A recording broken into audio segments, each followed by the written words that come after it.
Hello, everyone. I think we will get started now. We've just started sharing the event live on Facebook. So if you can also share it so that others, so that this event can reach others in your networks on Facebook as well. So thank you all again for joining us today in this very important and timely topic that we have the honor to be discussing with some distinguished speakers from the Yarmouk Refugee Camp.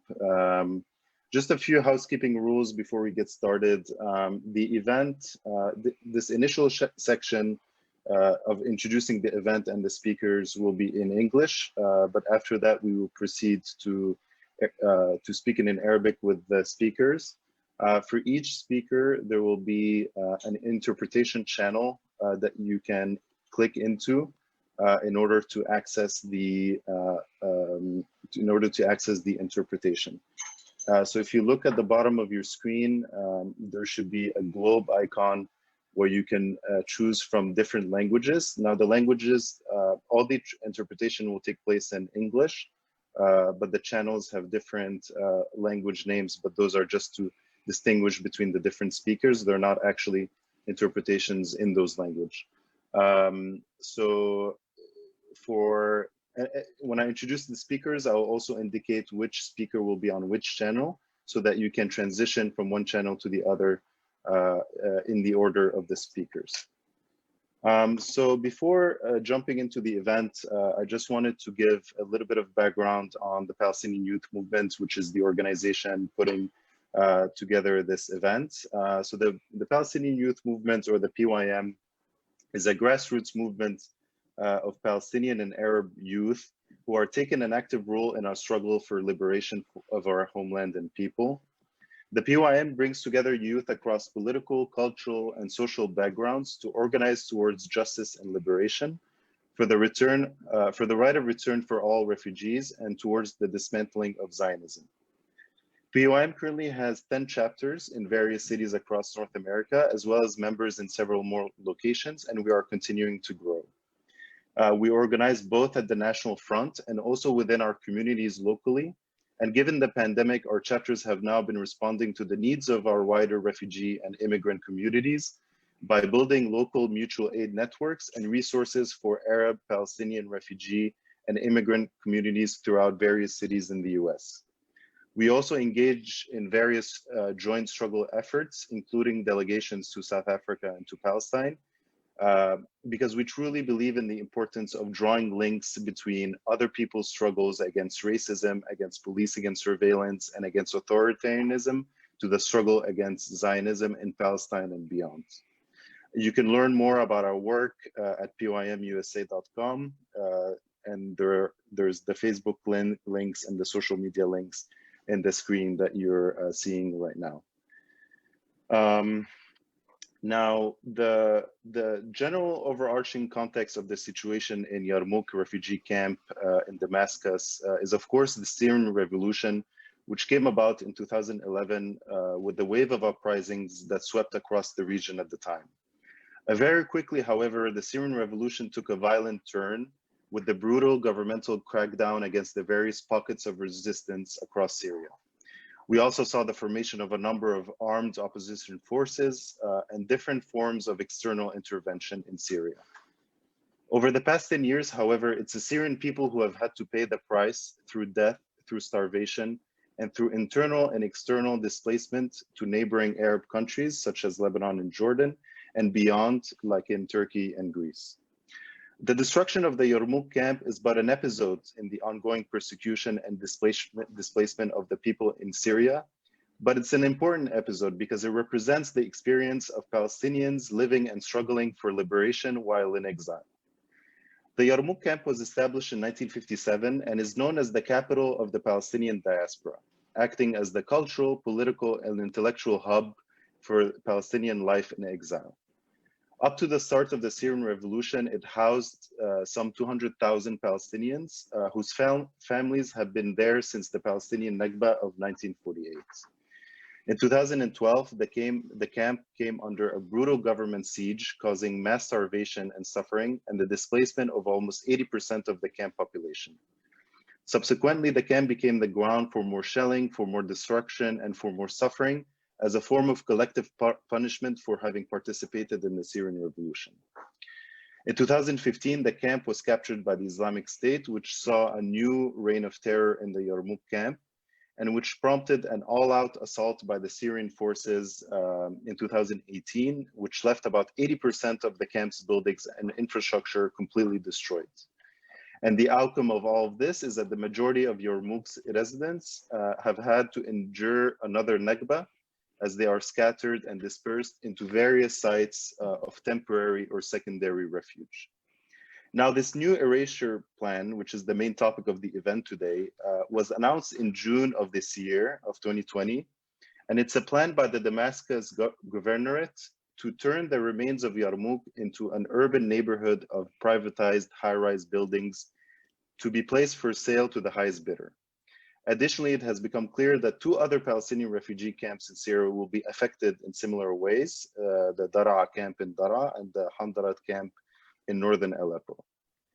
Following the June reconstruction plan that was issued by the Damascus governorate, residents of Yarmouk, as with other Palestinian camps in Syria, were given only 30 days to prove ownership and submit objections to the plan. However, many residents do not possess ownership documents, and others have lost their documents in the course of the war or are currently residing outside the country. The destruction of the camp is of particular importance because of the camp's role in building communities of refuge and exile, of steadfastness, resilience, and resistance. Refugee camps are a significant site for intergenerational social and political infrastructure, struggle, and consciousness building. The erasure of the camp accompanies the erasure of over 7 decades-long temporary home, a home that is not just a physical space, but a permanent reminder of the need to return to Palestine and the need to achieve liberation. And today we are very excited to be able to better understand and delve deep into the significance of the Yarmouk camp from a political, economic, and intellectual perspective. And I'm honored to introduce our distinguished speakers today, and I'll introduce them in the order that they will speak in. So first, we have Mr. Majed Kayali. He's a political writer and author. He earned his degree in history from Damascus University and in social science from the Academy of Social Sciences in Bulgaria in 1978. Since the late 1980s, Majed Kayali has authored multiple books and journals on Palestine, Arab-Israeli affairs, and international politics. Second, we have Mr. Hani Abbas. He's a Syrian Palestinian cartoonist born in 1977 in Yarmouk Camp. In 2012, Abbas fled Syria and sought political asylum in Switzerland, where he continues to produce political cartoons that reflect the Syrian people's aspirations towards self-determination. In May 2014, he was awarded the Editorial Cartoon International Prize by Kofi Annan in Geneva. And last but not least, we have Mr. Salam Alsaadi. He's a Palestinian Syrian journalist, researcher, and contributor to various publications in both Arabic and English. He's currently pursuing a PhD in political science at the University of Toronto. His focus is on democratization, authoritarianism, and social and political movements in the Middle East. Thank you all for participating with us today. Lastly, I just wanted to quickly thank the organizations that are endorsing our webinar today: the US Campaign for Palestinian Rights, Eyewitness Palestine, the Alliance of Middle East and North African Socialists, the Global Campaign of Solidarity with the Syrian Revolution, and Reviving the Peace Movement. So we will get started now with our first speaker, Mr. Majed Kayali. So for Mr. Majed, if people would like to listen to the English translation, you have to go to the Portuguese channel at the bottom of the screen. You should be able to see a way to access the Portuguese channel. I'll just give a minute for people to go to the Portuguese channel if they would like to listen to the English interpretation.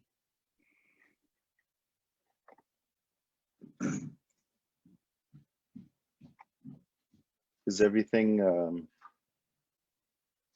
Rama, can you hear me? الو ايوه واضح. اوكي ابلش. بس عايز اتاكد بس ان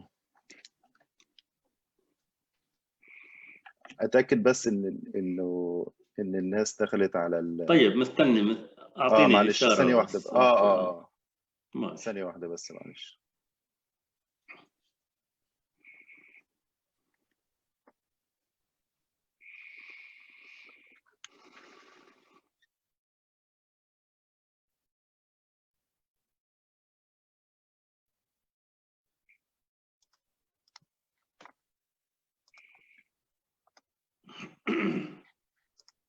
Okay, I think maybe we can start. طيب. So I will now start speaking in Arabic, and then our speakers will proceed in Arabic as well. And if people can, if you want to, just give us 1 second. We're trying to see if the Portuguese channel is working for the translation. We just want to make sure that everyone can access it.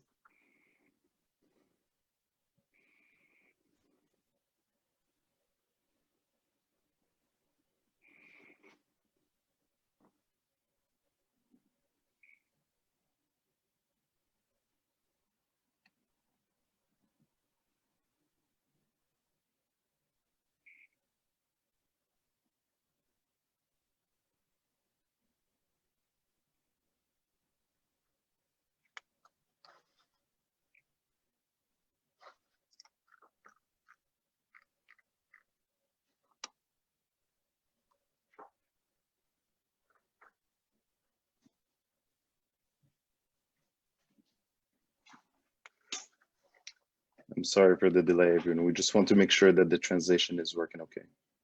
Okay, it seems like it's working now. Okay, perfect. Okay, so أستاذ ماجد كيالي، بالنسبة لخطط التنظيم لتحويل بقية المخيم لحي جديد مخصخص وللبيع، ممكن تكلمنا عن التطورات السياسية اللي أدت لهذا المشروع وتعامل الجهات المختلفة مع الموضوع ده خاصة، وبشكل عام مع وضع الفلسطينيين اللي في سوريا؟ بداية أود أن أتوجه إليكم بالتقدير لمسألتين. أولاً لهذا التجمع الذي يضم شباب فلسطيني خاصة في الولايات المتحدة الأمريكية. الجانب الثاني لأنه هذا الاهتمام أو تكريس هاي الندوة للسؤال عن واقع الفلسطينيين في سوريا، ومنبع التقدير من حال التفكك الفلسطيني أو نسيان الفلسطينيين بشكل عام بكافة أماكن تواجدهم لمأساة الفلسطينيين السوريين. هذا ما نشهده للأسف في غياب الاهتمام الفلسطيني العام بما يجري بسوريا وفي المخيمات السورية إجمالاً. طبعاً بداية أشكركم جميعاً على حضوركم، وأشكر العزيزين هاني وسلام، وأود أن أقول إنه إحنا جزء من اللي تشردوا نتيجة الصراع السوري والأزمة السورية وهجمة النظام السوري على المخيمات الفلسطينية. هلا بداية بالنسبة للمجتمع، أنا مش راح أحكي بتفاصيل كثيرة، ولا راح راح أترك بعض التفاصيل الأخوين هاني وسلام، ولكن بدي أحكي بخطوط عامة ومشان أترك المجال للأسئلة. أنا بفضل أنه إتاحة، لأنه في كثير من الأسئلة ممكن تكون تتورد لأذهانكم، فبفضل أنه ترك مسافة أكثر للإجابة على التساؤلات والإجابة على التساؤلات. بداية، المجتمع الفلسطيني في سوريا تشكل منذ النكبة. مع النكبة لجأ يعني عشرات ألوف الفلسطينيين إلى البلدان المجاورة، وضمن البلدان المجاورة لبنان وسوريا. كان العدد متقارب في لبنان وفي سوريا، حوالي بين 85,000 ل 120,000 حسب الإحصاءات. بتعرفوا بهذيك الفترة ما كانش في إحصائيات يعني دقيقة، ولكن كان بحدود أنه 100,000، وهذا العدد وصل مؤخرا إلى حوالي 500,000 لاجئ فلسطيني في حوالي 12 مخيم من المخيمات الفلسطينية. أهمها أو أكثر هذه المخيمات أو 50% من تلك المخيمات في سوريا موجودة في دمشق في العاصمة، وحوالي ثلثين الفلسطينيين اللاجئين موجودين في مخيمات دمشق، ولكن أكبر عدد من الفلسطينيين هو موجود في مخيم اليرموك، لأنه مخيم اليرموك هو بمثابة مدينة أكثر من كونه مخيم. هو في البداية نشأ كمخيم، ولكن هو بات مع الزمن مدينة ويضم عدد كبير من اللاجئين الفلسطينيين وحتى من السوريين الذين وجدوا في المخيم بيئة تتناسب مع أوضاعهم الاجتماعية والاقتصادية. إذن المخيم مش موجود، مخيم اليرموك مش موجود في بيئة معزولة، ما موجود في صحراء لا لوحده، لا، هو ضمن البيئة الشعبية السورية، لدرجة إنه يعني إذا حكينا إنه مخيم اليرموك كان يضم حوالي 150,000 170,000 من اللاجئين الفلسطينيين، إلا أن المنطقة الموجود فيها مخيم اليرموك هي منطقة كثيفة كثيفة السكان. هناك حوالي مليون يعني مليون إنسان ساكن في هاي المنطقة. 20% منهم من الفلسطينيين. نحن نتحدث عن أحياء مكتظة بالسكان، أحياء القدم والتضامن والحجر الأسود ويلدة إلى آخره. فإحنا نتحدث عن منطقة فعلا وهي باتت كأنها يعني كانت طرفية في دمشق، ولكنها باتت كأنها داخل العاصمة، داخل المدينة، مدينة دمشق. هلا إذا بدنا نحكي عن وضع الفلسطينيين في سوريا، بدنا نقسمه يعني مرحلتين. المرحلة الأولى هي فترة قبل مجيء حزب البعث واستلام السلطة، وتحديدا قبل تبوء حافظ الأسد الأب للسلطة 1970 وما بعد 1970.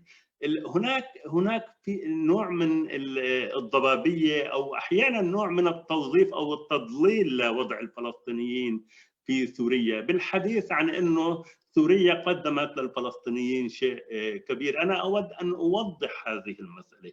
الحقيقة أن القوانين التي تنص على أنه الفلسطينيين في سوريا مثلهم، يعني هم بمثابة سوريين ما عدا مسألة الجنسية، يعني أي أن الفلسطيني في سوريا له ذات الحقوق التي للسوري في سوريا، ما عدا الترشيح للرئاسة وما عدا نيل الجنسية.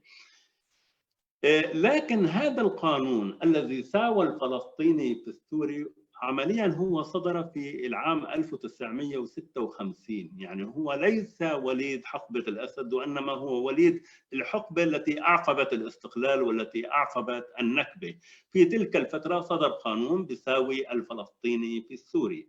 هلا فيما بعد ذلك يجب أن نفهم انه ليش انا عملت التقسيم بين الحقبتين. يعني تلك الحقبه اللي قبل مجيء حزب البعث كان ينحكى عنها بما انه هي بمثابه الحقبه الليبراليه او الفتره الليبراليه في تاريخ سوريا. كان في احزاب، كان في حريه صحافه، كان في انتخابات برلمانيه الى اخره. لكن لما اجى حزب البعث على السلطه من سنه 1963، وتحديدا منذ ان تغولت السلطه على الدوله مع مجيء حافظ الأسد الذي بات يحكم بالأجهزة الأمنية، بات يعتبر حزب البعث هو القائد للدولة والمجتمع إلى آخره. لن أدخل في هذا الأمر، ولكن أردت أن أميز بين حقبة وحقبة، أنه الفلسطينيين مدينين للدولة السورية وللمجتمع السوري بهذا القانون اللي هو أنه بيساويهم بالسوريين. فيما بعد في ظل السلطة السورية سلطة الأسد، أيضا بدنا نميز انه نلاحظ انه في تلك الفتره ظهرت المقاومه الفلسطينيه بال65 وبات لها وجود في سوريا، بمعنى انه مجيء الحقبه الثانيه اللي هي حقبه نظام الاسد تزامنت مع مجيء صعود المد الوطني الفلسطيني وظهور المقاومه الفلسطينيه. في تلك الفتره سياسة النظام السوري هي كانت تقوم على أساس استيعاب الوضع الفلسطيني وتحويل الوضع الفلسطيني أو القضية الفلسطينية أو المقاومة الفلسطينية أو منظمة التحرير الفلسطينية إلى ورقة في جيبة النظام السوري، إن للمساومة عليها أو للمزايدة مع الأطراف الثانية. النظام السوري منذ البداية حاول أن يسيطر على منظمة التحرير. هناك منظمات تابعة للنظام السوري مباشرة مثل طلائع حرب التحرير الشعبية، قوات الصاعقة إذا سمعتوا عنها، هي جزء من حزب البعث ومن جزء من النظام السوري. أيضا هناك الجبهة الشعبية لتحرير فلسطين القيادة العامة اللي زعيمها أحمد جبريل، هي أيضا جزء من المنظمات اللي حاول من خلالها أنه يكون له أصابع في داخل منظمة التحرير. وهناك منظمات موالية بطبيعة الحال بحكم أنه السيطرة عليها. هلا حتى القرار الوطني الفلسطيني المستقل اللي أشهره الزعيم الفلسطيني الراحل ياسر عرفات، فكرة القرار الوطني الفلسطيني المستقل كانت طرحت أو صدرت لمواجهة التدخلات السورية، تدخلات النظام السوري في العمل الفلسطيني. هلا هناك في تلك الفترة النظام السوري عمل أجهزة مثل عندك الضغطة الفدائية اللي هي جهاز يعني كل الفصائل الفلسطينية بدها تكون مسجلة، أو يعني كل أنشطة حتى أنت بدك تعمل معرض مثلا أو بدك تعمل حضانة أطفال. هلا الأخ هاني وسلام بيحكوا كمان عن المواضيع، إنه حتى بدك تعمل نادي رياضي أي شيء لازم تأخذ إذن من الضغطة الفدائية. هلا الفكرة هون إنه إيه الفلسطيني تساوى بالسوري، ولكن تساوى معه بنزع حقوقه، يعني بمعنى أنه لا توجد مكانة مواطنة في النظام السوري أو في الدولة السورية، لا توجد حقوق مواطنة للسوريين، فما بالك للفلسطينيين، بمعنى أنه إحنا تساوينا فعلا. إحنا عشنا في سوريا مثلنا مثل السوريين، سوريين ما عندنا حقوق مواطنة، السوريين ما عندهم حقوق مواطنة بمعنى الكلمة، إنه ممكن يجي عنصر مخابرات ياخذك من البيت ويزتك بالسجن ما حدا بيعرف عنك أي شيء، إنه أنت ممنوع يكون عندك نشاط سياسي، ممنوع أنك تعمل مثلا أي نشاط. لكن المنظمات الفلسطينية فرضت حالها، ولكن تم قوننة هذا النشاط مثل ما قلت لكم. حتى إذا بدك تعمل نادي رياضي أو حضانة أطفال لازم تأخذ إذن من الضابطة الفدائية. هلا شفنا بعدين مسار الاصطدام الفلسطيني، لأنه ما فينا نحكي عن وضع مخيم اليرموك اليوم بدون ما نحكي عن التاريخ السياسي لعلاقة النظام الفلسطيني السوري بالقضية الفلسطينية. شفنا أنه بال76 عندما صار التوتر في لبنان والحرب الأهلية في لبنان، أن النظام السوري تدخل anti-Palestinian forces in Lebanon and hit the Lebanese progressive national movement hard. Hafiz al-Assad, his ticket through which he came to power, and he did his coup in 1970, he came to power after the September events in Jordan, following a Syrian interference in Jordan, and Hafiz al-Assad came to power because he helped suppress the Palestinian existence in Jordan and then in Syria and Lebanon. Despite the fact that he was responsible for Syria's defeat in the '67 war, so instead of being held accountable for his responsibility for defeat in '67, Hafiz al-Assad was rewarded by becoming the president of Syria. And after 50 years, ever since 67, probably 8 presidents have ruled the US, and he turned the Syrian Republic into a hereditary one. In 1976, we remember Tell al-Za'atar, the Palestinian refugee camp in Lebanon, which Syria, the Syrian regime assaulted. So the issue of the Yarmouk camp, we have to note one important issue here. In which context does the destruction of Yarmouk and the recent policies, changing the nature of the Yarmouk camp and changing its demographic nature? We're not talking about the urban aspect of that.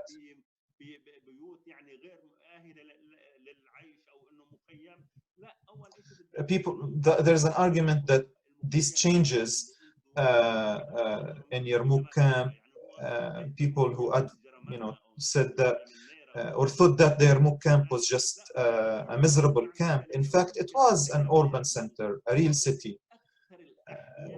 One of the most vibrant neighborhoods of Damascus, and richness and diversity. Between every house and house, you find doctor, an engineer, a teacher, a scholar, an academic. You find computer stores. The Yarmouk camp was one of the most thriving parts of Damascus because it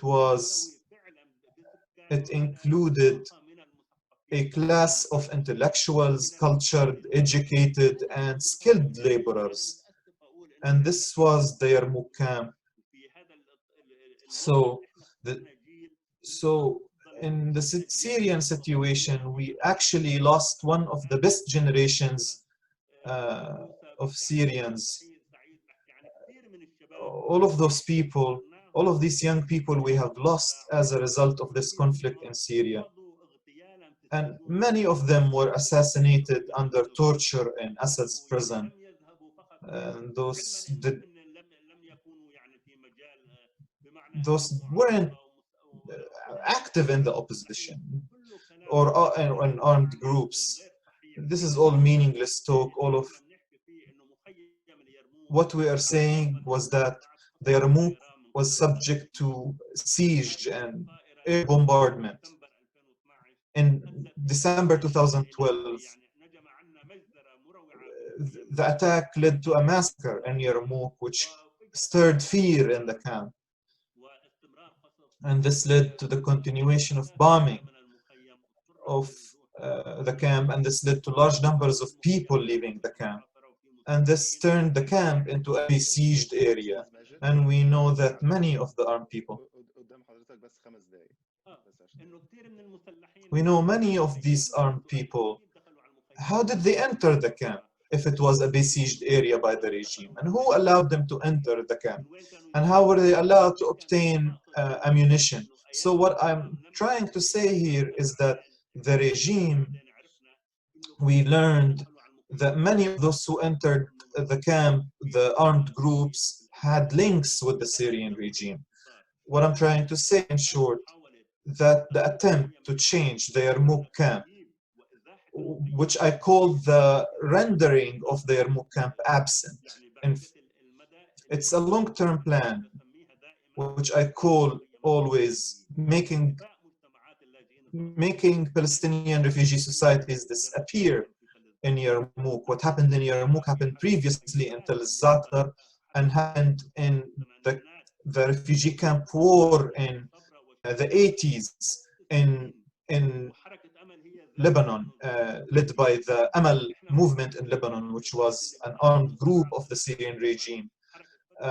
We're talking about Nahr al-Barid camp in Lebanon, which was destroyed after a crisis happened, led by this group called Fatah al-Islam, which was based in Nahr al-Barid, which was led by a guy who spent time in Syrian prisons. And that was an attempt to totally erase the Nahr al-Barid camp. And so what's happening in the Yarmouk camp is part of a general framework and a plan to raise the Palestinian refugee issue and to kill the right of return, and to erase the refugee camps. Thank you so much. شكرا أستاذ ماجد. يعني كانت كلمة مهمة جدا إنك تتكلم عن تاريخ النظام السوري مع القضية الفلسطينية والإطار العام اللي أنت اتكلمت عنه، عن اللي هو بيؤدي لاختفاء المخيمات في العالم العربي، من ضمنهم طبعا مخيم اليرموك، وانتهاء بموضوع حق العودة. وده طبعا يعني مهم للنضال الفلسطيني ان احنا نكمل، ان احنا يعني نضغط وندافع عن المخيمات بتاعتنا وندافع عن حق عودة لكل الفلسطينيين في كل المخيمات اللي موجودة، من ضمنهم طبعا مخيم اليرموك. فشكرا أستاذ ماجد على كلمتك.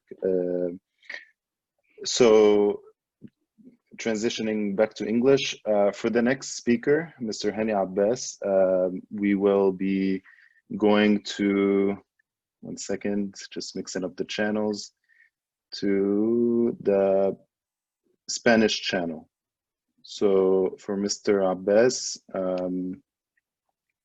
if you want to listen to the interpretation in English, you'll have to leave the Portuguese channel and go to the Spanish channel to listen to the next speaker. So I'll give participants a minute or two to get to that channel.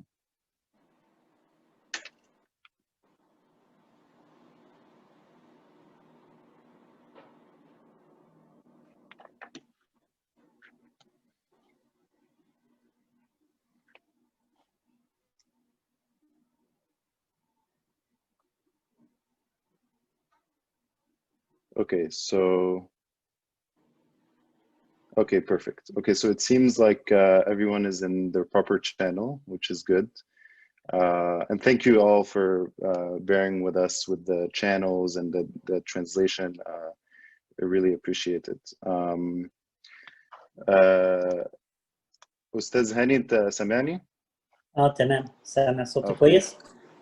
صوتك كويس، شكرا. أستاذ هاني، أستاذ ماجد اتكلم إنه عن إزاي المخيم اليرموك في تنوع كتير مهني وثقافي من ضمن المخيم، إنه هو غني بالنسبة للتنوع المهني والثقافي تاريخيا وحاليا، لأن المخيم طبعا هو شكل حاضنة ثقافية لكثير من الكتاب والفنانين الفلسطينيين اللي هم أصلا شكلوا الوعي الفلسطيني من خلال كتابتهم ونضالهم الثقافي. كتاب مثلا زي غسان كنفاني اللي كتير من شخصياته في كتبه مروا بالمخيمات وتحديدا بمخيم اليرموك، came out of refugee camps, or ناجي علي who came from عين الحلوة camp in Lebanon. These intellectuals also always pointed out to Yarmouk. So I wanted you to talk about the importance of Yarmouk camp and its role in the formation of the Palestinian imagination and consciousness. First of all, I would like to thank you all. I wanted to thank Mr. Majed and Salam.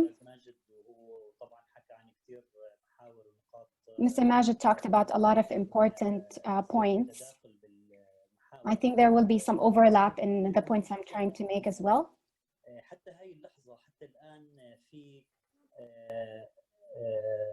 فضاء فلسطيني ممكن أسميه. Until now there is a big Palestinian space. نهتم حتى هاي اللحظة بمخيم اليرموك أو فلسطينية مخيم اليرموك اللي هن that really pays attention to the Palestinians in Yarmouk Refugee Camp. زي ما بيسموه يعني الثورة الفلسطينية كان مخيم يرموك خزان الثورة الفلسطينية. During the Palestinian Revolution, Yarmouk used to be the storage or the platform. It was a starting point culturally, politically. It wasn't just neighborhoods and streets. It was a condition, a moment. It was always a representation of the idea that is Palestine.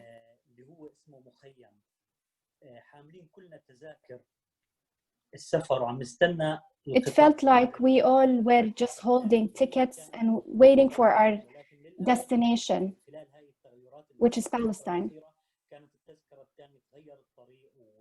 It looks like recently the ticket has changed again with another station before Palestine. We ended up in Europe and Asia and everywhere. Now we're scattered around the world.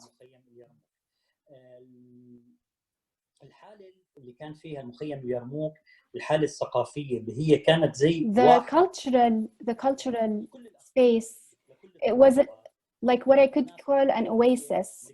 There was a condition or an atmosphere of freedom, but still very interconnected to the overall Syrian cultural space.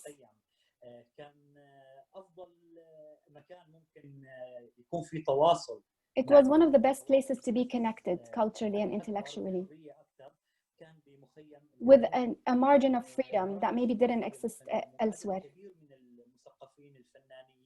Many Syrian artists and intellectuals built up on Yarmouk and the media in Yarmouk, which was one of the most the strongest media that existed. The magazines,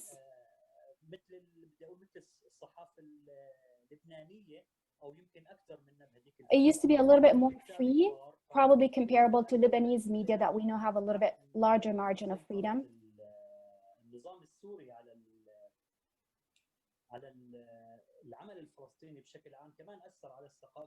But of course, the control of the Syrian regime has impacted.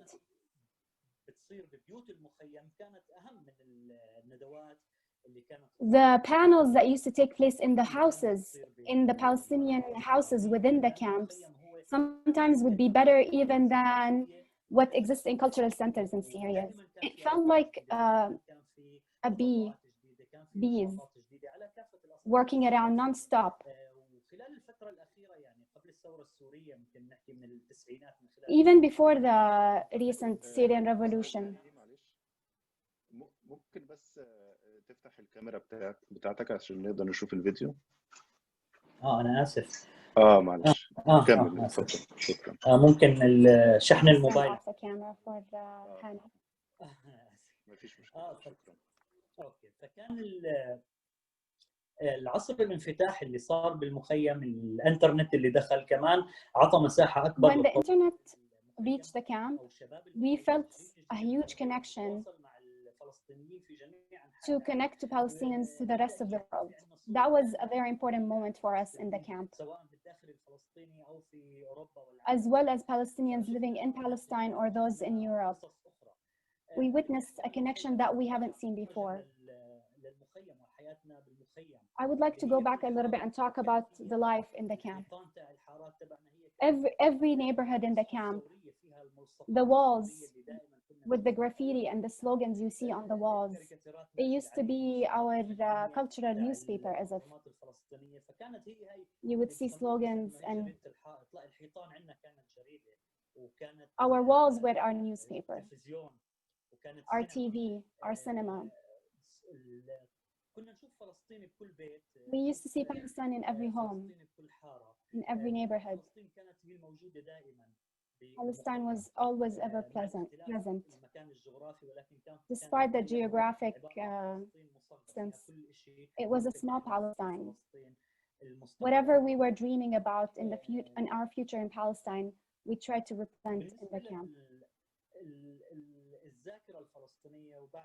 Talking about the Palestinian memory after the revolution and the siege on the camp, unfortunately, Palestinians were a pressuring point used by the Syrian regime, and he bombed the camps, and they asked people to resist and be steadfast.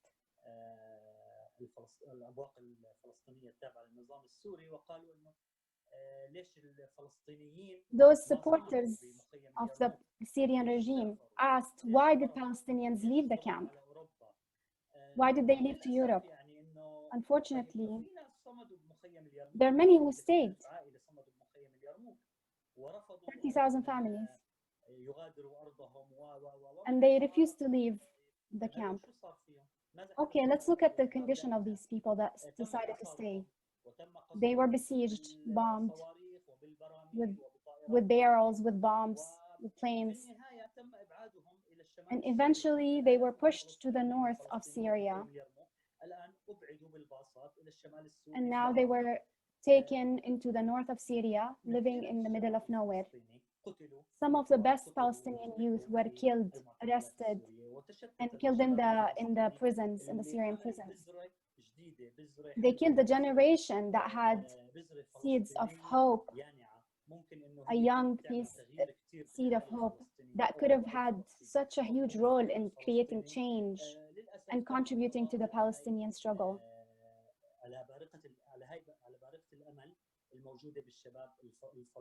They killed that hope.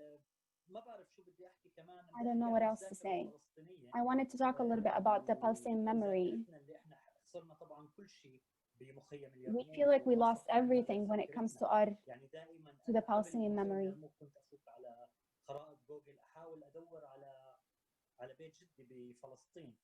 I used to always go into Google Maps and look for my grandfather's house near Nazareth.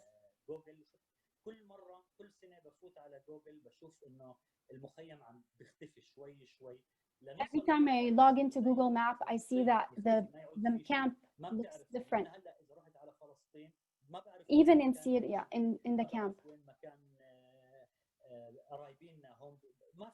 I don't know where my family households are. Similar to what we see in Palestine, I see now in Syria happening to our camp. My son is asking me about this.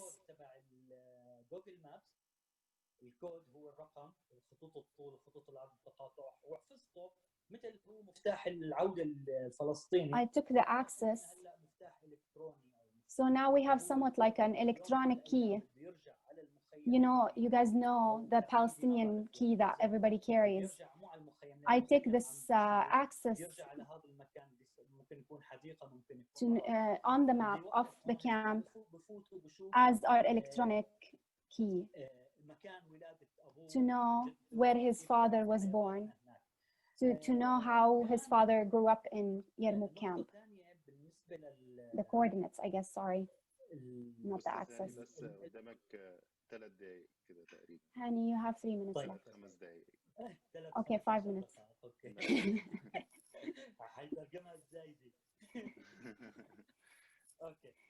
بالنسبة للعمليات لما كانت آخر فترة قبل ما يدخل النظام السوري للمخيم. The last period before the regime entered the camp, when Daesh or ISIS was in the camp. Many Palestinians thought that was a good news because they can go back to the camp. But within 10 days or 2 weeks, there was a massive attack from the regime on the camp, which killed any hope for people to go back to their homes. And this is what happened. In front of everyone, the whole world witnessed, including those Palestinians who support the regime. The brave Syrian army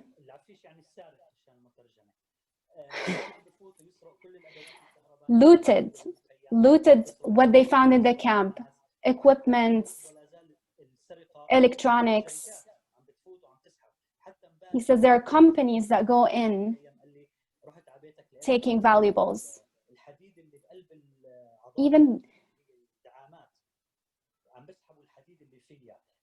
Even metal within buildings. My mother sold her gold to buy this metal that we used to build as pillars of our home. Many say that the Syrian regime will liberate Palestine, but those that steal us and arrest us and loot us cannot be our liberators. I also don't see there is any vision in the future to liberate Palestine. They're mercenaries, murderers. They killed us as people, they killed our homes, our stones, but they will never kill the memory. I think the most important thing right now is to talk about preservation of the Palestinian memory and archive. Because if we lose our memory, we lose our life. We lose who we are. Thank you. أستاذ هاني يعني كتير مهم خطابك بالذات عن It's very important what you say, Hani. المخيم إن هو يعني هلا يعني نقطة مؤقتة اتحول لنقطة. The camp was supposed to be a temporary station or a point, but now we're talking about many temporary stations towards our destination, which is Palestine, with the scattering of the Palestinian people and residents of the camp. وإنه إيه معنى إن النظام بيحاول يمحي الذاكرة. What does it mean that the regime, the Syrian regime, is trying to erase the Palestinian memory? With these plans to turn the camp into a new developmental project, a privatized residential area, how does that contribute to our Erasure as people?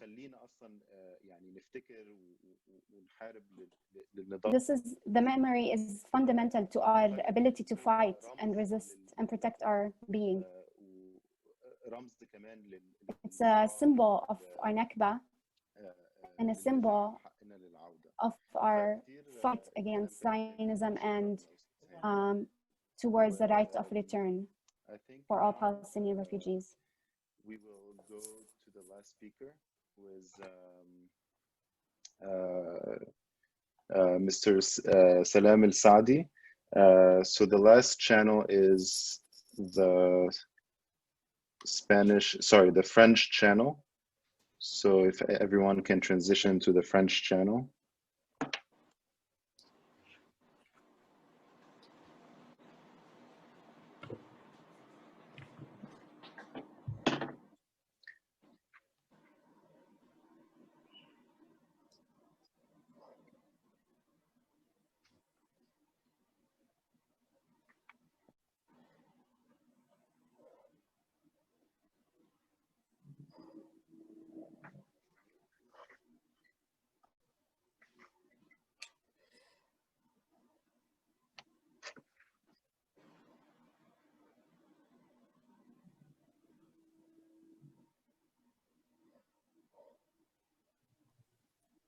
If there's anybody left on this channel, please move to the French channel.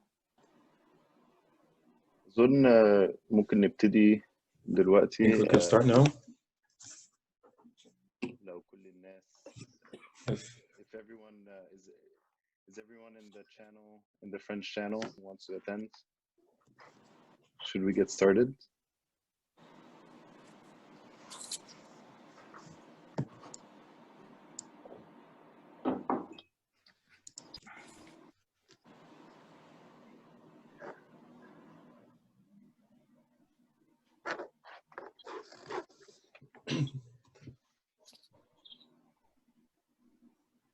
We'll just give a minute for people to go to the French channel. Enchanté.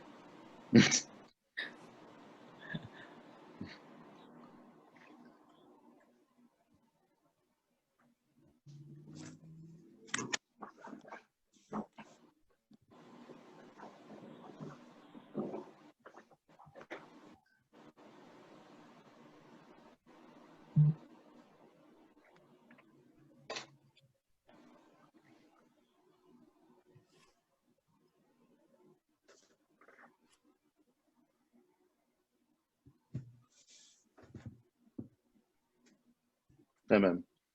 أظن كده ممكن نبتدي. أستاذ سلام.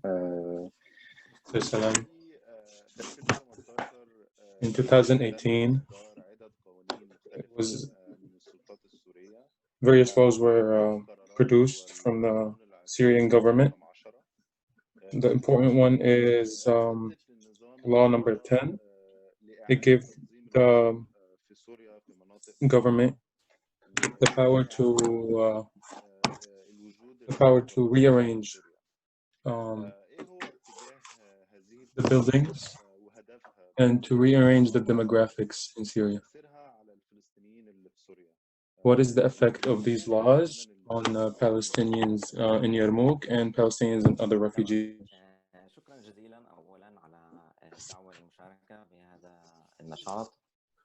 Thank you for inviting me to be in this event. Thank you for everyone, the attendees and the speakers. If you allow me to explain and continue what the speakers before me have said and answer very small question. What is the exception of the refugee camp? A lot of areas in Damascus were destroyed and rebuilt. What is the specialty of the refugee camp?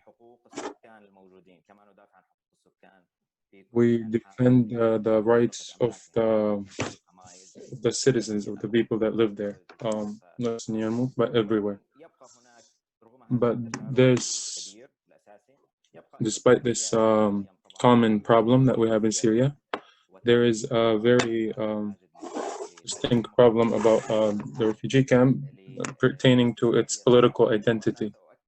And as our speaker said, it's cultural identity.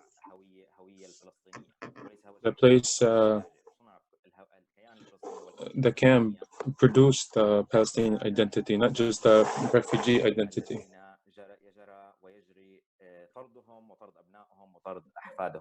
Based on the Palestinian refugees that were displaced for generations.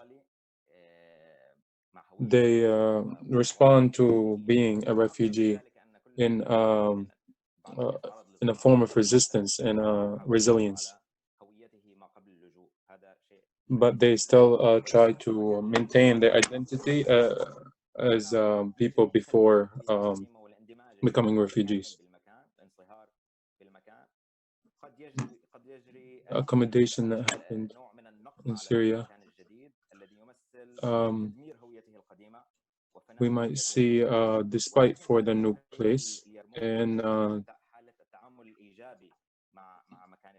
but in Yarmouk we see a positive feeling. People who look at it as a place of resilience. Instead of rejecting the place and saying, I do not belong, people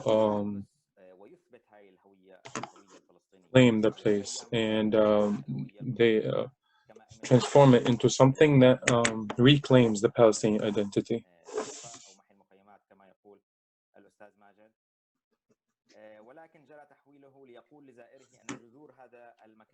The place was transformed to become that this place is from Palestine, and the accommodation of the Palestinians in the camp. The camp is not separated from the surroundings. It's not a camp as you might imagine, but despite that, it's all maintained its Palestinian identity. Many people who visited the camp studying the refugee issue, if they didn't see the posters that Mr. Hani talked about on the walls, posters of murders or special dates in the Palestinian history, they wouldn't know it was a camp because it looks like any city in Syria. It didn't only preserve the Palestinian identity, but it recreated the Palestinian identity. Palestinian identity, when it came in the 48 after the displacement, it was still being formed. They identified as the city or the village they came from. the camp helped them reformulate this Palestinian common identity. A lot of people were not never seen Palestine or stepped a foot in Palestine, and they still have that Palestinian identity. And this is an interconnected process of building the Palestinian identity.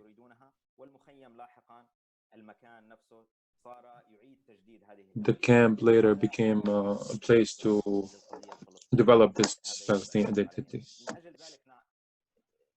For that, we considered that the issue here is a big issue, is not something simple, not something that happens in Syria. Something we need to deal with and reduce the risks that it carries, but it's a big issue. Some Palestinian leadership try to deal with it in a superficial way.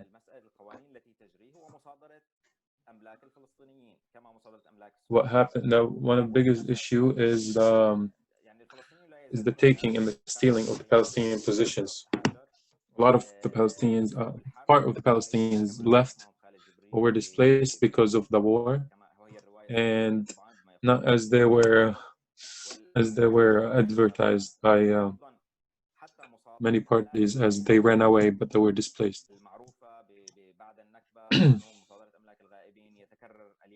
And the law that we see in Israel to compensate the belongings of those who are not present, we see it in Syria today.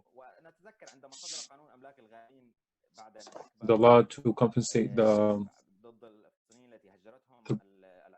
properties of those who are not present, it prevented the Palestinians that stayed in Palestine in nearby villages. It prevented them from coming back to their villages, and they were considered absentee. And we see this abiding to law that we see in the settler colonial systems. They describe Palestinians as prison absentees. And citizens of Yarmouk are now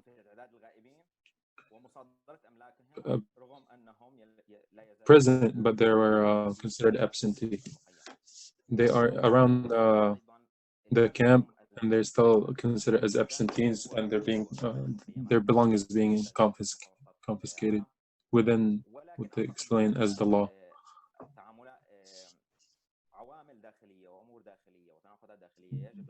There's some internal issues that we need to look at, in particular to the Syrian government.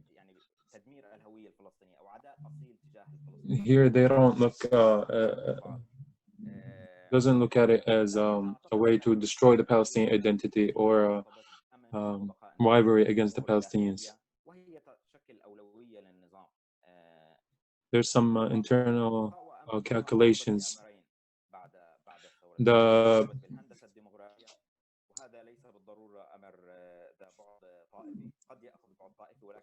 survival of the government has two folds. One is the demographic fold, is removing the poor from the centers of the cities and from the big cities.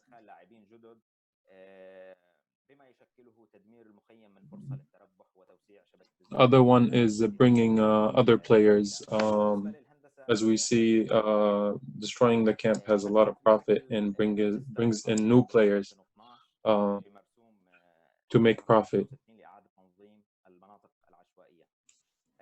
No law to reorganize places that were destroyed.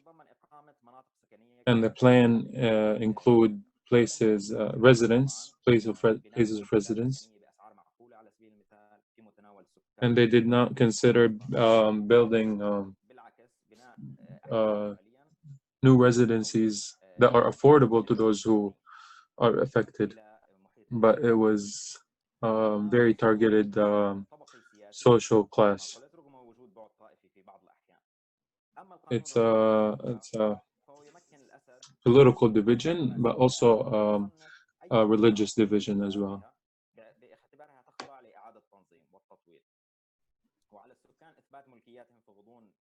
People had to prove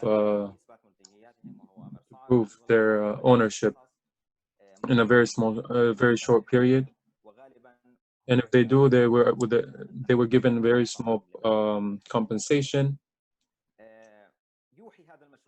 and it was hard to do that during the war. The law, in its essence, what it does is it displaces tens of the families and to replace them with the bourgeoisie, the city bourgeoisie. And this is what it does on an economical and social level. And the companies that were controlled by businessmen are profiting. And they seek to bring in new players and also to bring outside capital. New businessmen are now being brought in.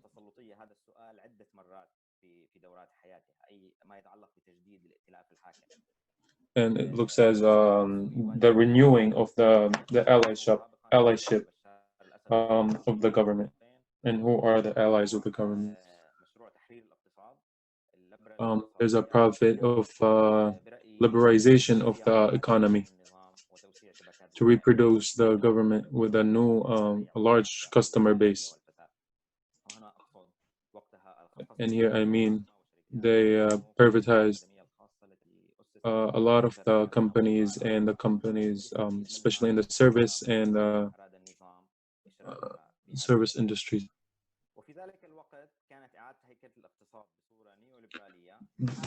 The neoliberal way to restructure the government and economy played a very political role. The destruction of the Yarmouk camp comes within a larger plan to destroy places of flourish, economic and social economic place, and it has political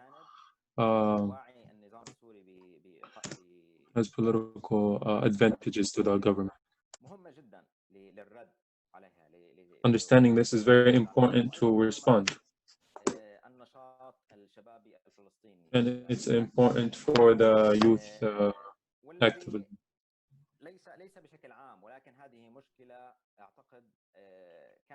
Not in general, but this problem was we were not looking at it in enough interest about the authoritarianism of the Arab governments. This is becoming more clear now. It was a very nice piece of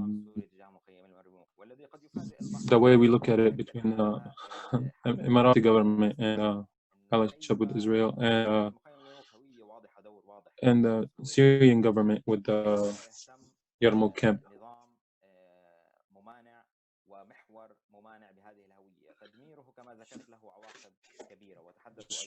Destruction of the camp has a lot of consequences, as just only as a way of pertains to the Palestinian identity. We didn't talk about the refugee status.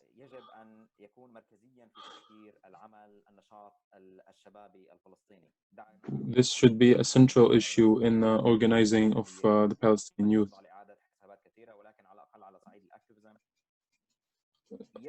On the level of activism, this should be a central issue. And the authoritarian Arab governments should be considered, and we should have a very strong opposition to the Arab authoritarian governments. And the relation of the Palestinian activism should be in line with the people there and their issues. And we should not be always silent or neutral on these issues.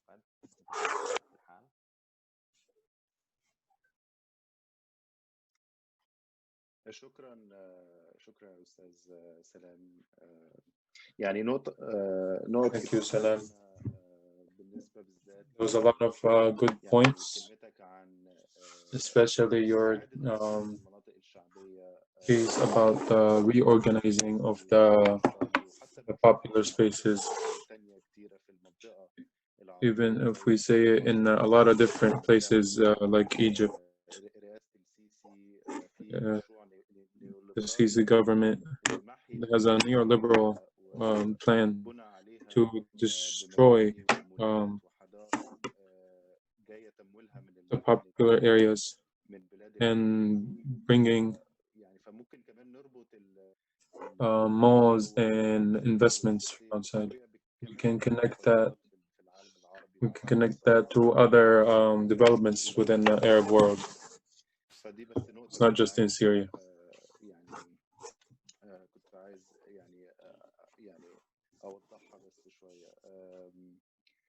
This is something I needed. I felt the need to make clear. Thank you for your talk. Now we are switching.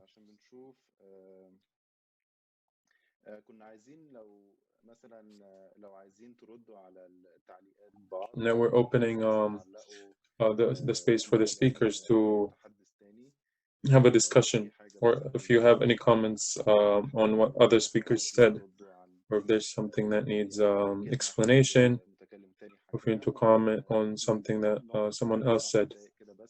We will give it 5 or 10 minutes for that. بس نشوف نعرف انهي قناة الجمهور ممكن يخش فيها عشان يسمع الترجمة بالإنجليزي. فثانية واحدة بس. Just 1 minute to figure out which channel to switch to.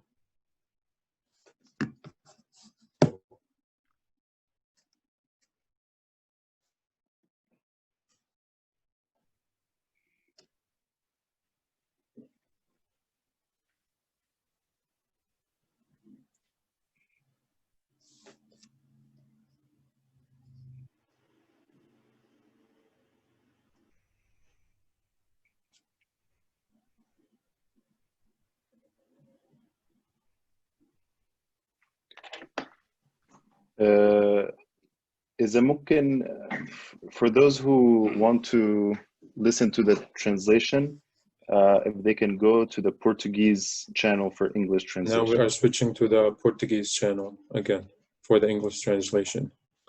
If everyone can please switch to the Portuguese channel.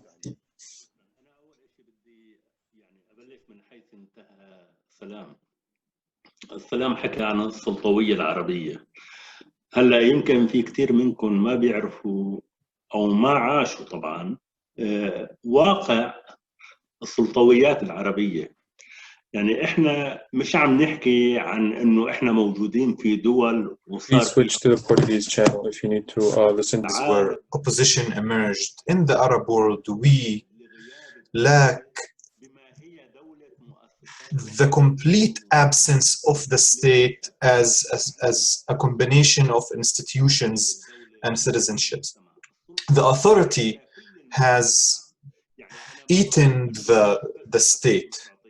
We're not only saying that there is no democracy, we're saying that a state in the true meaning of a state, where institutions does not exist, there are no citizenship rights or legal place or legal statue of the citizen. These are illegitimate regimes. They used and abused the Palestinian cause as leverage, and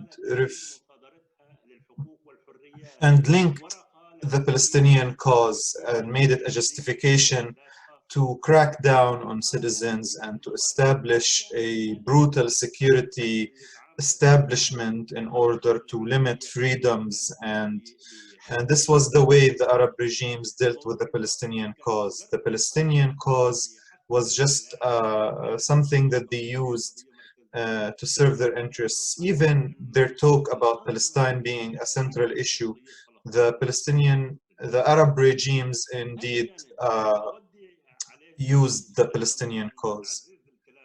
So just to add to what Salam said, the Palestinian cause is not only a cause of land or an occupied land. It is, in fact, a cause for freedom and dignity and justice. And like we ask for our people to enjoy freedom, justice, and dignity, we have to ask the same for other people. We can't ask other people to back us in our quest for justice, liberty, and dignity. We also have to share the same feelings and wish them the same. We shouldn't be narcissistic. We shouldn't be narcissistic Palestinians who Dr. Ra'af Zreik talked about a few days ago in an important article. The idea is that Israel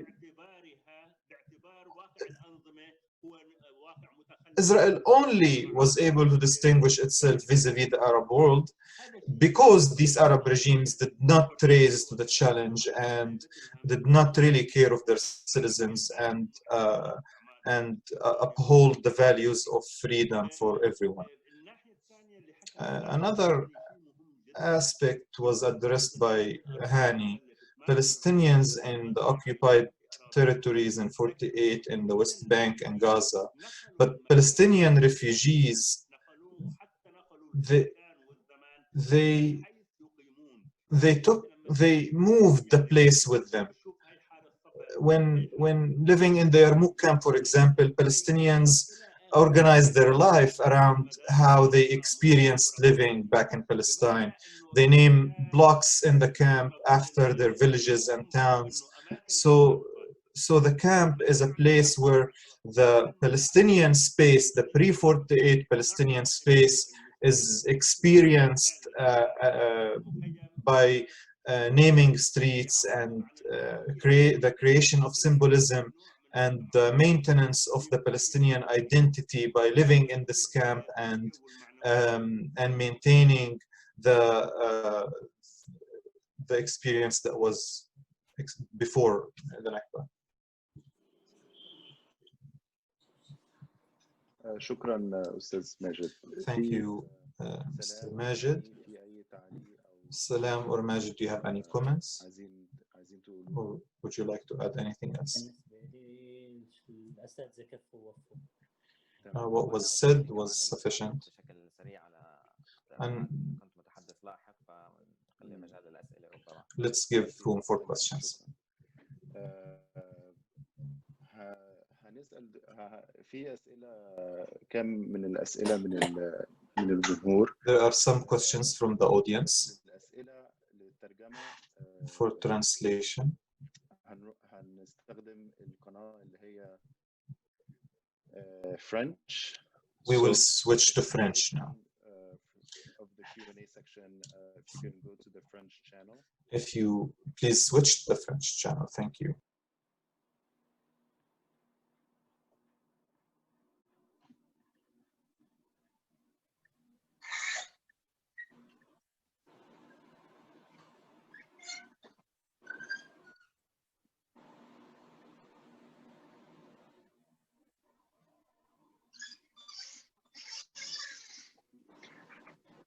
طيب ممكن نبلش بالأسئلة.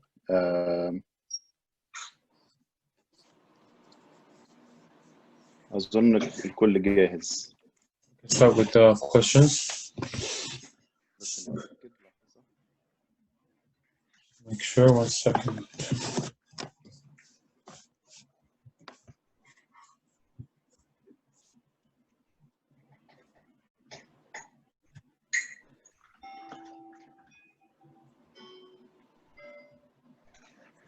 طيب في أول سؤال هو اتكتب This بالإنجليزي. question is بالعربي. هو سؤال لمستر ماجد. السؤال بالعربي، أنت يعني اتكلمت عن علاقة النظام مع الفلسطينيين، مع القضية الفلسطينية وكمان الفلسطينيين اللي في سوريا. ممكن تتكلم أكتر عن يعني دور منظمة التحرير والسلطة الفلسطينية والفصائل الفلسطينية، دورها في النكبة. Can you talk about the PLO and their role and how they're responding to the new Nakba of the Palestinians in Syria? عرضوا حمايات سياسية للفلسطينيين This question is Mr. Majed. لو قدموا نوع من المساعدات الطارئة للفلسطينيين اللي في سوريا، وليش؟ I will read the question real quick. The question is from Mr. Majed. You spoke a little more about the regime orientation to Palestinians. Can you discuss a little more the role of PLO and PA and political parties? ممكن الأخ نايف بلكي بيوزعها عليكم فيها بالتفاصيل ما جرى. هلا بالنسبة للموقف منظمة in relations to the PLO and the PA and the Palestinian leadership in Fatah. The position of this leadership, there was a lot of transitions.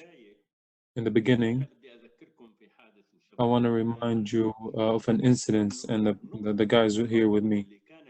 The transition point that was in the beginning of the Syrian conflict that we hear. It was at the time of the protests that happened in June 2011. The Palestinians, everywhere they are, they agreed to have return march. And a lot of the Palestinian guys came out for that plan, their return march. They went to the borders with the Golan Heights.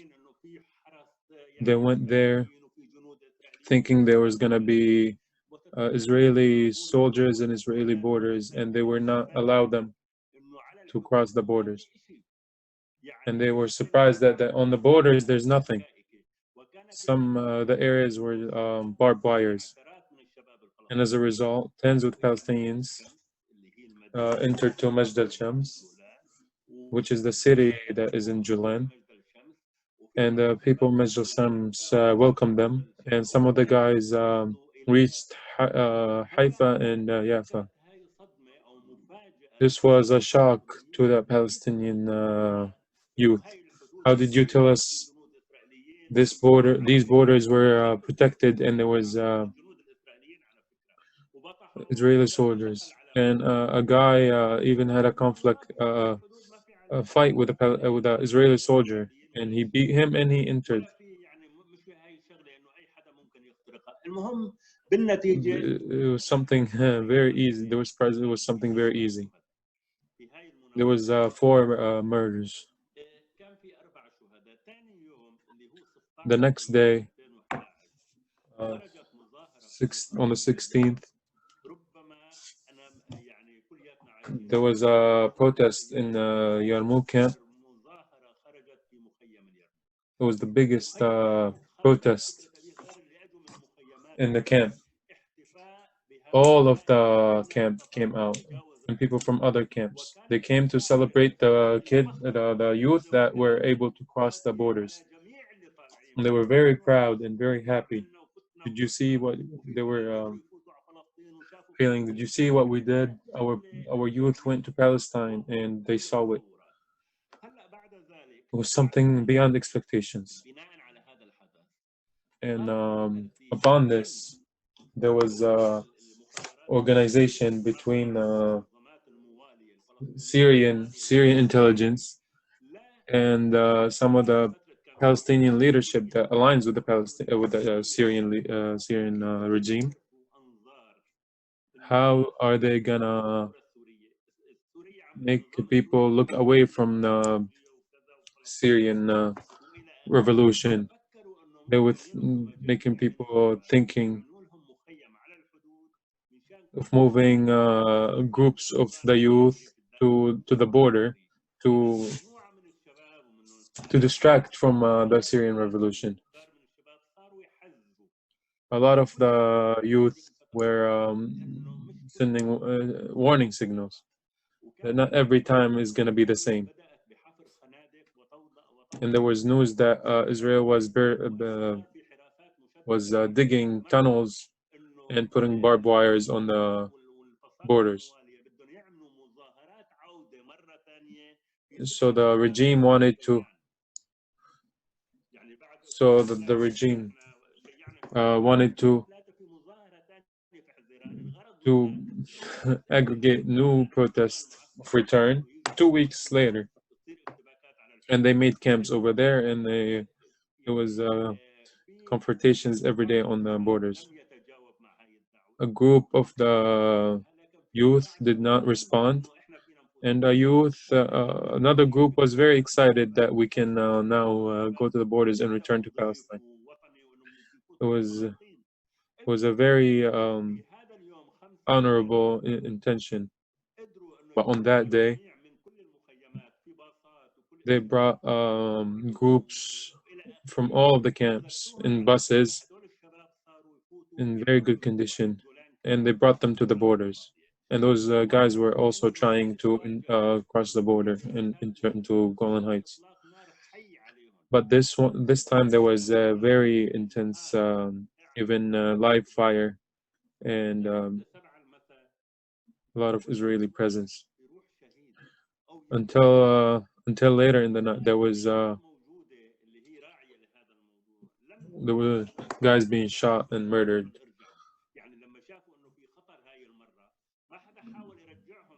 When they saw that there was danger, there was no one to bring them back. There was 24 murders. Every hour there was a murder or a couple. There was about 24 of them. And this ignited anger in the camps.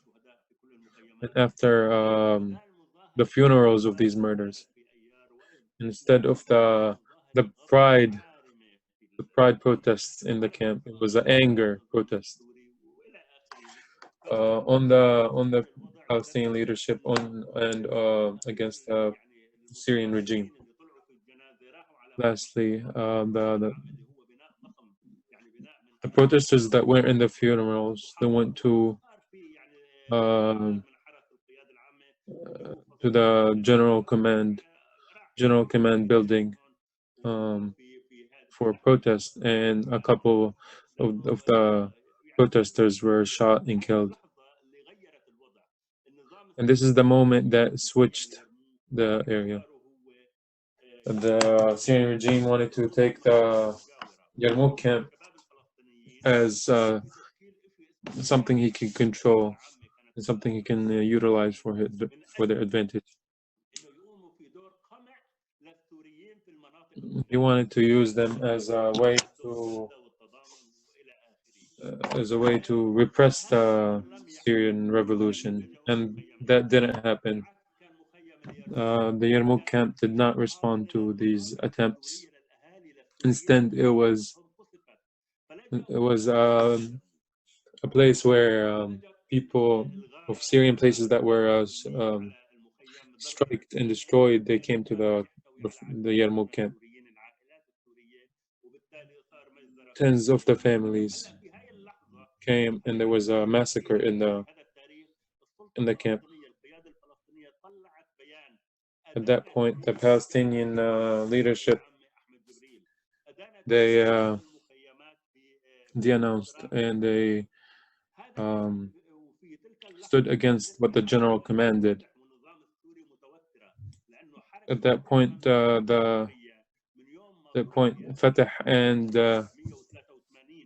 the Syrian regime had very weak relations. They were not allowed in Syria since the time that Yasser Arafat was kicked out, and most of their leadership were arrested for 4 or 5 years at that time.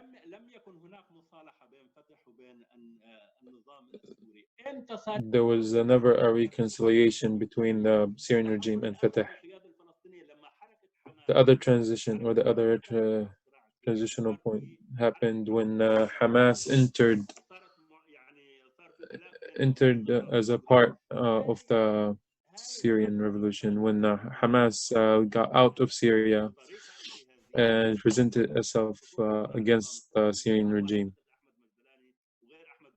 And people like Ahmed Majdalani went to the Syrian regime and they forgot there was camps and there was Palestinians in the prisons, and they forgot that the Palestinian and the Syrian are both being oppressed, and they're both victims. And that was a transition between Palestinian leadership, between a place where they stand against or in a neutral place. Now they're standing in line with the Syrian regime. And the change, the demographic change in Yarmouk. زياد عمر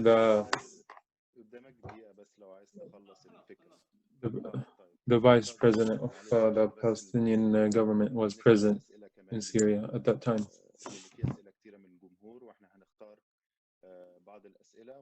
We will choose other questions. 2 questions at the same time. The first one to Mr. Hani, and the next one is to Mr. Salam. Mr. Hani. 2 questions. The camp was everything we.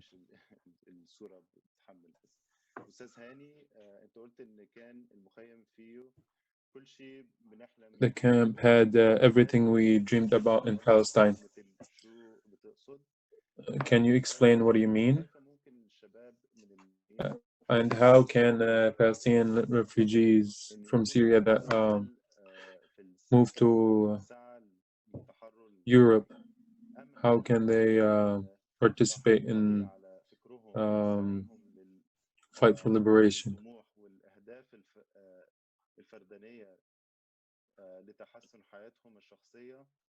And how? And do you think that their aspirations to individual success in Europe is gonna make them forget the Palestinian cause? And the other questions to Mr. Salam. How do you see the plan to gentrification? For example, between 2011 and between 2011 and between now, despite the very obvious the destruction and Iranian role in Syria.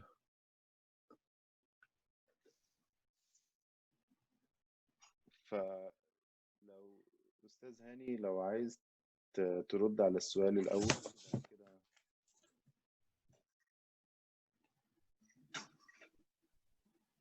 هو يمكن مش موجود أستاذ هاني. طيب أستاذ سلام لو عايز ترد على السؤال الأول وبعد كده نشوف مع لو هاني عارف يرجع على الزوم. تمام. يعني طبعا في ترابط واستمرار.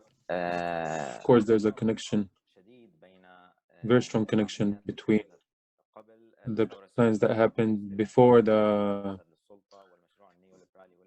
Syrian revolution and since Bashar al-Assad took power. and his transition to a neoliberal policy and pushing the layers of classes of people to be displaced.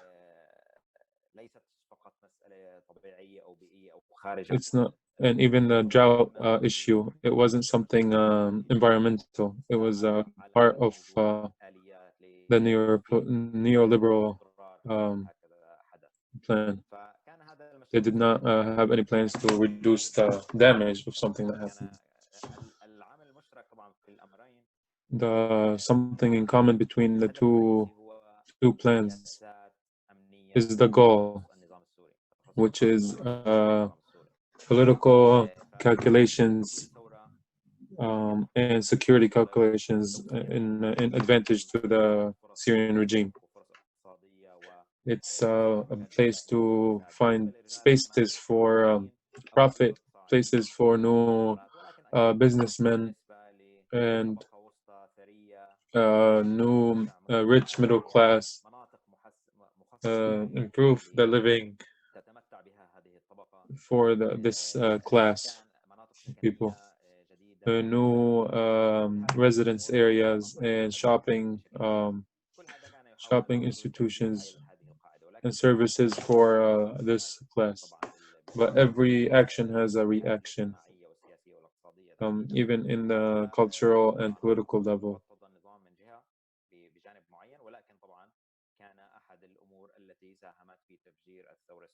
And this is something that sparked the Syrian revolution, the planting of this hatred in the places outside of the cities and places of unorganized living.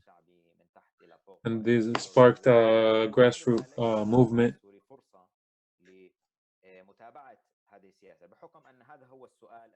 And that in response gave the regime a chance to continue in those policies. Everything is within. He saw this as a chance to do very quick demographic changes. Even in 2012, some neighborhoods were not destroyed, and the law was enforced against them, the rebuilding law. There was change in class and demographics. And at that time, it was in danger at that time. But with time, the regime took that chance and took the chance to bring a lot of demographic change. Of course, there is Iranian rule in it, and there was a lot of destruction. And there was a lot of exaggeration in the religious part of it. It was a lot of political part of it before the revolution.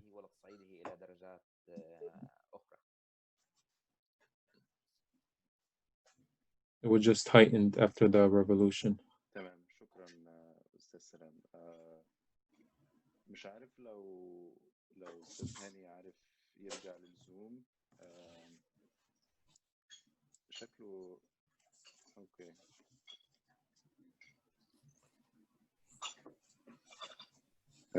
ثانية واحدة بس.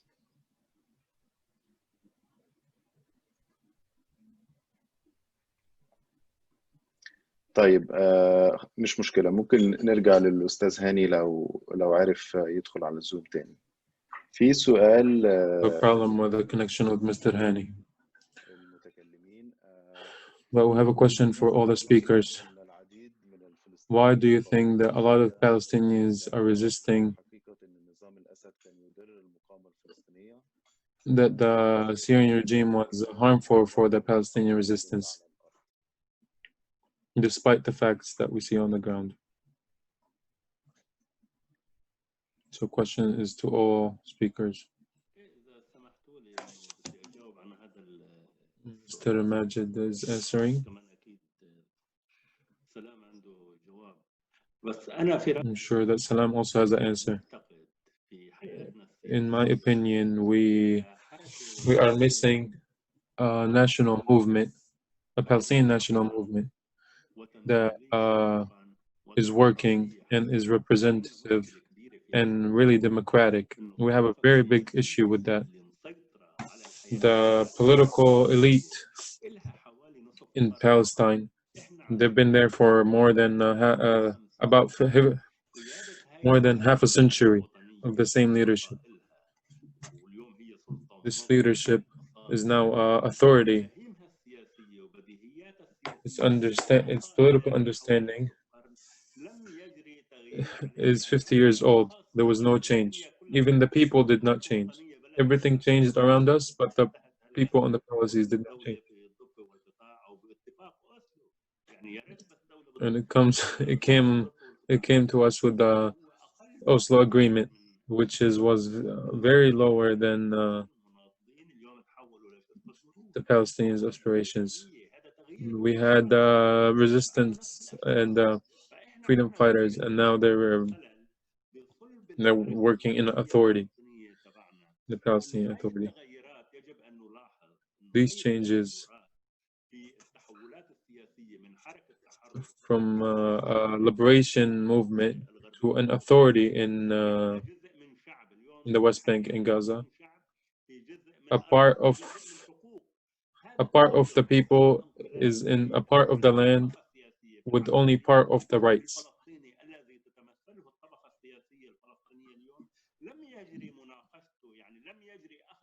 We would never had a discussion with the Palestinian people about what we think about.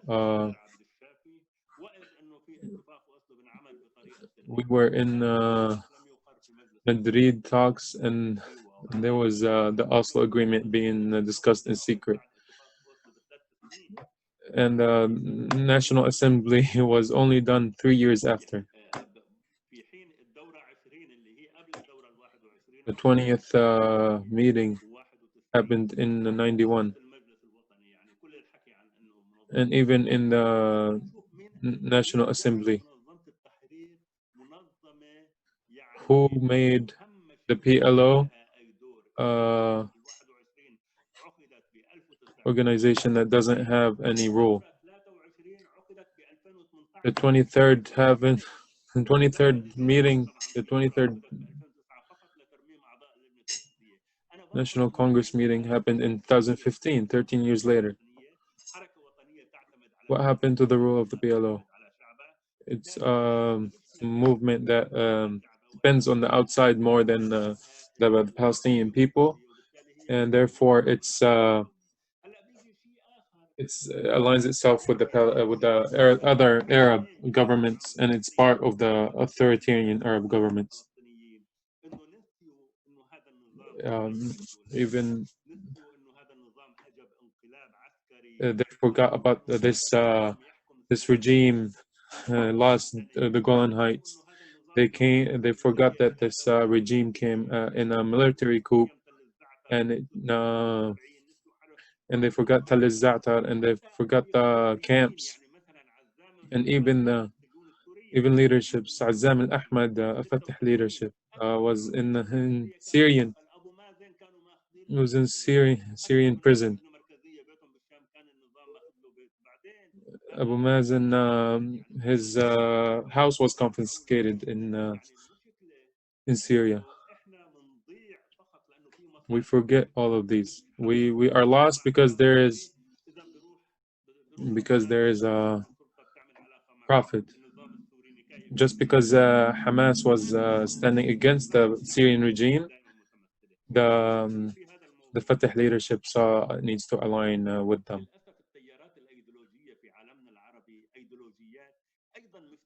The ideologies in the Arab world is a lot of identity ideologies. The leftist Palestinian is now with the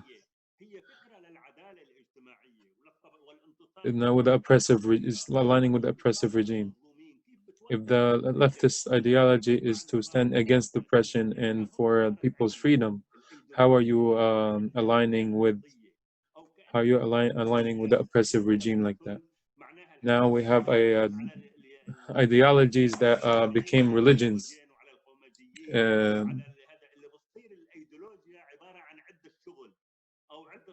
Ideology became as a toolbox that they use that doesn't have representation in political.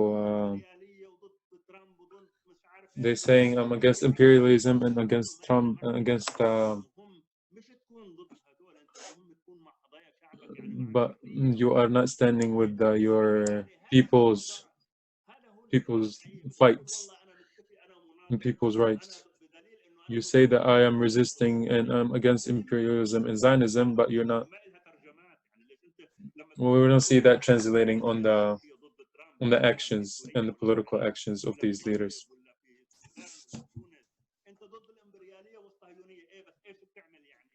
What are you doing? You state that you're against imperialism and Zionism, but what are you doing for your people? شكرا استاذ ماجد. استاذ سلام لو عايز تزود حاجه او تعمل تعليق وبس عشان الوقت. السؤال ده كان اخر Mr. Salam, if you want to add a comment, this is the last question. ترد عليه مثلا في 5 دقائق وبعد كده هنختم الحوار. And we have 5 minutes for Mr. Salam, and then we conclude. The continuation of the allyship with the Syrian regime, just like Mr. Majed said, it's has a lot to do with the political fight in the area. I am optimistic in this area because the picture is becoming clear,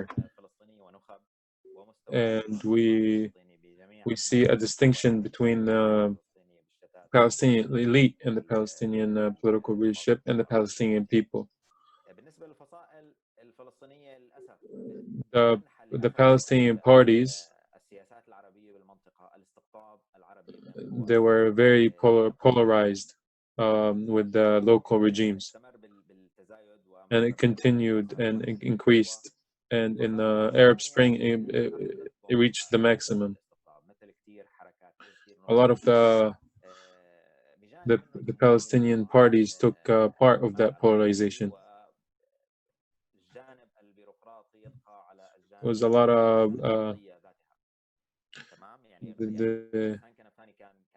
the bureaucratic idea, the bureaucratic part of the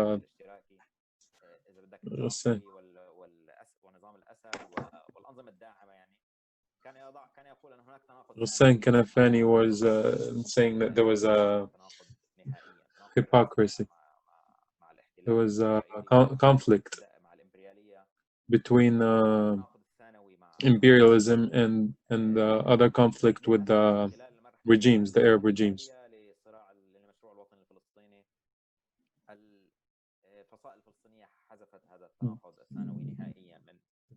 The Palestinian parties got rid of the second conflict with the Arab regimes, and there was a lot of.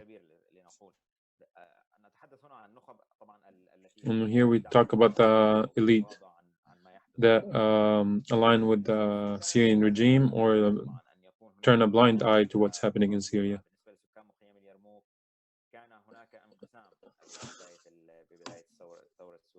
In Yarmouk, there was a split. Even the people that split, there were the ones who are afraid of the results of the Syrian revolution. Was sensitive for the Palestinians as a group with a fragile existence in Syria to some extent. A lot of talk about being neutral were being heard, but there was a lot of polarization because of the polarization of the small Palestinian parties. they were aligned with the Syrian regime. But being neutral in Syria is something impossible.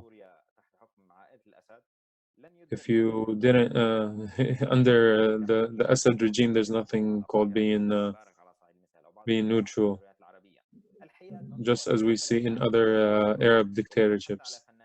You can't be neutral, even not on the political life itself, but also on the cultural and entertainment level. A lot of the artists had to leave. النظام. فاستمرار الموالاة في هذا على الجانب بعض النخب والفصائل هو أمر مفهوم سيستمر علينا مواجهته. الأمر السيء هو أن this is something we understand and we have to stand against it. And this polarization between two Arabic regimes,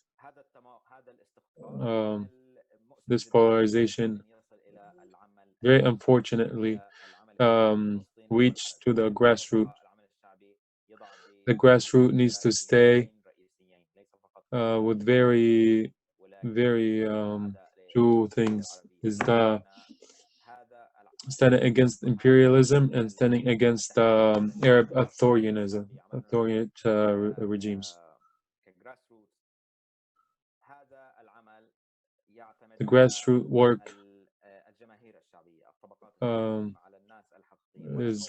depends on the people and the masses.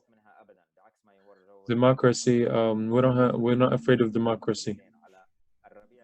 Tunis and Egypt Tunisia and Egypt are very good examples of what democracy can bring to us. We see what happened in Tunisia. Nothing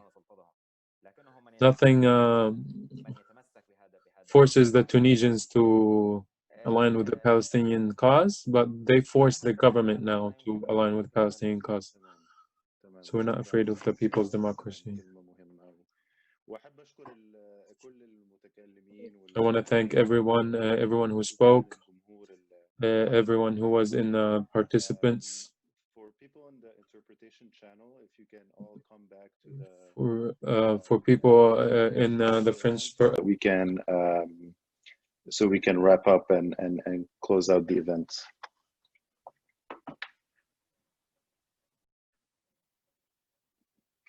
So the interpreter, if you can direct people back to the main channel.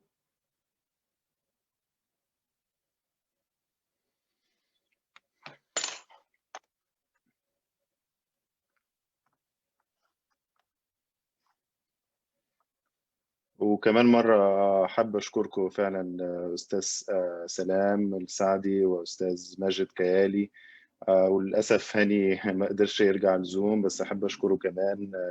كان حوار كتير مهم، ويعني تعلمنا كتير التفاصيل عن تاريخ النظام السوري مع القضية الفلسطينية، وكمان تهجير الفلسطينيين من ساعة النكبة، وكمان التهجير كمان مرة مع خطط النظام لبناء حي جديد مكان المخيم. ولمسنا كذا موضوع، يعني النقطة الثقافية والسياسية والاجتماعية والاقتصادية كمان. فكان حوار كتير متنوع، يعني أنا بصراحة تعلمت حاجات كتيرة بنفسي، وأنا متأكد إن الجمهور كمان. كانت فرصة بجد، يعني أنا سعداء قوي يعني إن أنتوا جيتوا ويعني اتكلمتوا في الموضوع بشكل عميق يعني. ففعلا أحب أشكركم كلكم. Just a few last things now in English to wrap up. So thank you all for attending this important event. We're in a very critical time now with the timing of the erasure plans of the Yarmouk Refugee Camp, a refugee camp that's been around since the 50s and has served as the symbol of Palestinian steadfastness, and also as a way to remember our struggle and our right of return to Palestine. And this event is primarily to say that we will not accept that our camp will be sold to financial interests, to Gulf money, to any external interest that wants to reap the benefits of war and reap the benefits of suffering, the suffering of our people, whether in Palestine or in Syria or elsewhere in the region and beyond. So I would like to thank everyone for attending. Just one last thing is I'm sharing here the information about PYM. If you'd like to continue to follow our events and actions, there's the website, pymusa.com. We have the Facebook page, Instagram, and Twitter as well. So please follow us and stay tuned for upcoming webinars and events. And thank you all again for attending, and thank you for our speakers. Shukran. تمام. مع السلامة. الله يخليك. شكرا. باي باي.